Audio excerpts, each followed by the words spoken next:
All right, now we're back for part two of this series that's looking at this income statement example. Again, this is replacing what we would have done in class on Wednesday, September 11th. And now we're going to go ahead and complete or at least go over and talk about the items that are in the bottom portion of this income statement worksheet. Again, this file is in the class, the class folder for September 11th on Compass, and the title of it should be Income Statement Example, and it's got kind of the incomplete version that we started with, and then it will also have the completed version here that we're working our way through in these videos. So in the bottom section, what we have is a number of line items. So very similar to how we put the balance sheet together in class and how you've worked through that for the first homework assignment. We also are going to put an income statement together based on a list of items in addition to the balance statement information up here that we use for the accrual adjustments. So a couple of these things are already covered. They're kind of the obvious ones that have lines that on the income statement that are basically exactly the same as the titles in which they're given here and how they're presented. So I'm going to kind of jump around here but go in the order that they show up on the income statement. So first thing we have is cash sales. So that's literally the sales revenue that the business received during the year that was paid in cash. That's the starting point in our revenue section, and then we will make adjustments to that with the revenue adjustments, but the cash sales number is where we start. So that $712,000 is going to be in the revenue section. It's going to actually be the very first numbered line on the income statement. Then dropping down here, we've got our operating expenses, our cash operating expenses. So that'll be following the revenue section, we'll move to operating expenses. That'll be line 6 on our income statement. We've got $538,000 in operating expenses paid in cash during the 2008 year. And we will then adjust that cash number of $538,000 with some of those operating section expense adjustments that we see up here. So we've got a couple of normal adjustments in the operating section, a couple of contra adjustments, and we'll see that again once we get over to the income statement. Interest section. Interest expense section, we'll start with a cash number. Here we got $15,000 in loan interest paid in cash. That'll be line 14, cash interest expense. Again, we will then adjust that number using normal adjustments in our interest section. And then finally, for the ones that are already kind of completed for us, we've got taxes paid in cash, income and Social Security taxes paid in cash. That'll be the starting point for our the starting point for our tax expense section. And then, so that $33,200 will be adjusted by our tax adjustments here that we see up in the upper portion. Okay, so for the items that aren't yet completed, first one is direct payment income. Okay, $28,300. So this is another source of business income. In parentheses, it tells us it's from government subsidies. This is going to be included in our revenue section. So it's not a direct cash revenue. We're listing it separately just because it's kind of another source of income coming from the government in this example for this business. But it's still going to show up in our revenue section. We're just listing it separately on line 2 as another source of revenue. Next one is non-business income. So as we'll see, there's going to be a separate section on the income statement for non-business items.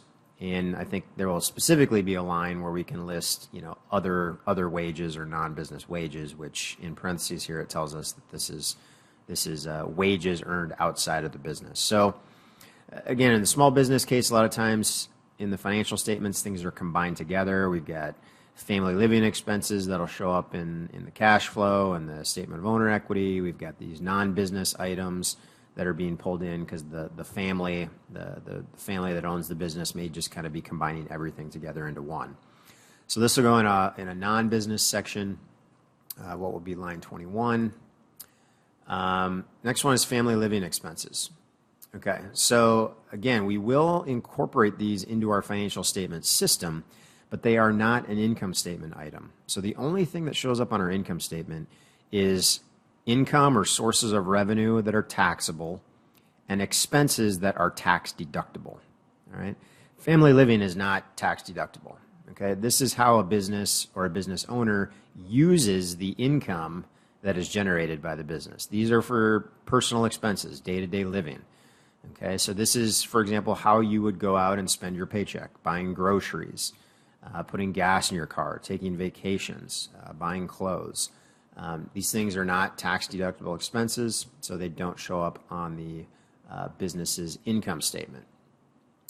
Next item: farm machinery sold for $10,000 with a book value of $7,000. Okay, first of all, book value and tax basis are the same things. Now, on the income statement, when we sell a long-term asset like a piece of machinery, what matters is whether or not there was a gain or loss realized on that sale. So what we do is we compare the sale price, or the market value, in this case $10,000, to the book value, in this case $7,000, and we can see that this was sold for more than its book value. So on our income statement, we'll record this as a gain on the sale of a capital asset, so a capital gain on a business asset, and that'll be a source of income that we include on the income statement. Already covered the operating expenses, so jumping down to the dividends. So here this says dividends on personal financial investments. So these will be taxable, things that we should include as income on our income statement. But since it lists that they are for personal items, that's going to show up. The most appropriate place to categorize that in our income statement is in the non-business section. So just like those wages, which again were wages earned outside of the business, we're going to classify these dividends, which were earned on personal financial investments, not the financial investments made on behalf of the business. Because of that, we're going to put it in the non-business income category. All right, new and used machinery purchased. So again, when we sell a long-term asset like machinery, there may be a gain or a loss that we need to consider for income purposes. But when we purchase a long-term asset like machinery, the purchase price is not the relevant number in terms of how that will affect the income statement when that asset is bought. What does matter is how much are we depreciating in that first year. Okay, we're not allowed to depreciate the full $20,000 or claim that as an expense at the time of purchase. There will be tax rules or a depreciation schedule that define how much of that $20,000 can be listed as an expense on our income statement. So that $20,000 purchase price is not going to directly go on our income statement. However, the next item does list depreciation, and this is a combined depreciation. So this $29,500 is probably depreciation associated with the new machinery that was purchased, as well as any other existing machinery that the business continues to hold. This is a non-cash expense. We'll talk more about that later. But that's going to be depreciation is something that shows up in our operating expense section. And then finally, real estate purchase, just like the machinery purchase, this is not going to go on the income statement.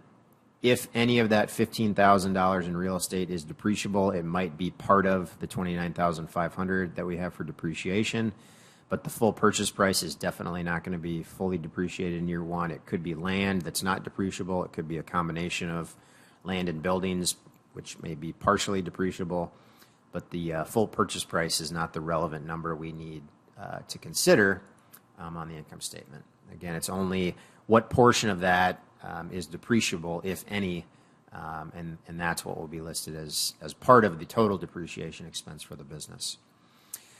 Okay, so now we're going to stop part 2, and I'll move on to part 3 next, where we're going to go ahead and enter all of this information now that we've kind of categorized things and figured out what goes on the income statement and what doesn't. We'll go over to the income statement itself and start taking a look at those values.